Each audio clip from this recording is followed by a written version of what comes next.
illegal metrics to weed out unwanted platform drivers, while at the same time conning new platform drivers into believing they need to take all offers. You guys know how I feel about all this. You know how I feel about the metrics. They're completely illegal. Independent contractor law in every state versus just that alone says no. And yet they defy us as an independent contractor. And to any, every once in a while, I like to say it to any new people that might be listening or haven't heard me say this before. Because I'm an independent contractor going back to the late 90s, doing laser shows, lighting, production work, staging, sound, pyrotechnics, traditional independent contractor work. Then in 2009, Uber came around and more came around after that were app-based. And I honestly think the biggest mistake that was made, and it's just causing so many problems in laws, enforcement, getting these companies to the table, and the states are getting pissed off. But the bottom line is they should have had a hybrid definition, because mixing the two together is not a good idea.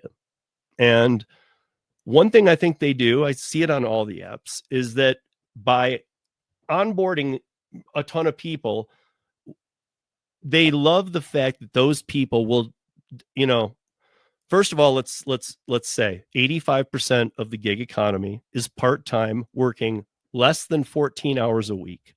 65% of the gig app based economy is 7 hours or less a week. So only 15% of us are what they call 35 plus hours a week, and that's what they call full-time. A lot of the people I know full-time are working like 60 hours. So, but to only 15% is the full-time. They love the fact that people on board and don't have a clue, and they just think they're supposed to take everything. Even if that only lasts for a few days, they love it. They love that. They get them all out for that. They love the illegal metrics. They scare people into getting to different things. And they do use those against people. However, it's illegal. It is being brought up by many states. My state is looking to add some things here in Colorado to the House bill for delivery and to the Senate bill for rideshare, that in next year they're going to be looking to add in one of the biggest things that they're pushing is to have the removal on all platforms. If you want to operate in Colorado, you must remove all of the metrics. If you're going to, otherwise you have to reclassify us in your terms of service and remove the term independent contractor. Now, to do that, maybe they could get clever about a word or a name, but I think we're way past that. What they're basically saying, if you didn't already pick up on it, is remove it all, or not only remove the words independent contractor, replace them with W-2 employee and show us how that model works.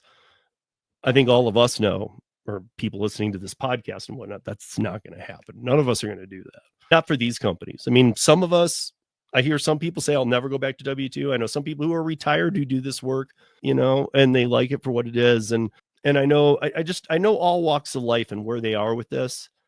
But I know that those people who would go back to a W-2 would not jump over to be a W-2 employee driving for these companies at a low wage. And the testing cities like Fresno and Austin, that minimum wage where you just have to take every offer and you are being paid by the real hour, not the active time hour. They pay such little amounts of money. Not only can you get paid more, you can get paid a lot more just go getting a job anywhere.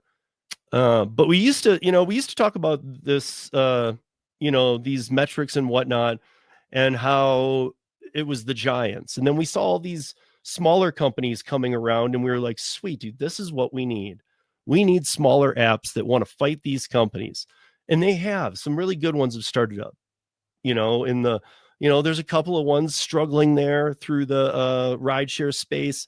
There's some deliveries, but the catering space was taken over by smaller companies. So state by state, there's a lot of good things out there. But even they're starting to follow the model of having tiers and this and that. And you guys these companies need to get away from it. I know a lot of the companies listen to the podcast. Listen, hit me up, guys. If I haven't already talked to you, hit me up, because, I can explain to you that what you're doing isn't legal.